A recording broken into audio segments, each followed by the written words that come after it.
2026 IPL নিলামের record 9 কোটি 20 লাখ রুপিতে বাংলাদেশের বাঁহাতি পেসার মুস্তাফিজুর রহমানকে দলে নেয় কলকাতা নাইট রাইডার্স।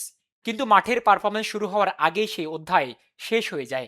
বাংলাদেশের সাম্প্রতিক ঘটনাকে কেন্দ্র করে ভারতের বিভিন্ন রাজনৈতিক ও ধর্মীয় সংগঠনের চাপের মুখে পড়ে ভারতীয় ক্রিকেট বোর্ড বিসিসিআই।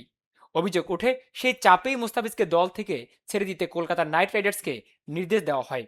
পরে আজ ফ্র্যাঞ্চাইজিটি আনুষ্ঠানিকভাবে তাকে বাদ দেওয়ার ঘোষণা দেয়। এই সিদ্ধান্তকে ঘিরে ক্রিকেট ও রাজনীতির অঙ্গনে শুরু হয়েছে তীব্র সমালোচনা। কংগ্রেস নেতা শশী থারুর প্রশ্ন তুলেছেন, ভারত আসলে কাকে শাস্তি দিচ্ছে? একজন ক্রিকেটারকে, একটি দেশকে, নাকি তার পরিচয়কে? তার মতে, ক্রিকেটের মতো একটি বৈশ্বিক খেলায় ধর্ম ও রাজনীতির ভার চাপানো অত্যন্ত দুর্ভাগ্যজনক।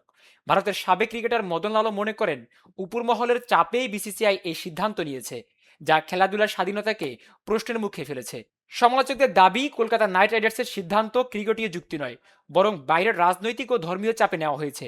ফলে যোগ্যতা ও পারফরমেন্সের বাইরে গিয়ে শাস্তির বোঝা বইতে হলো মোস্তাফিজুর রহমানকে। নিউজ ডেস্ক, দৈনিক পূর্বকোণ।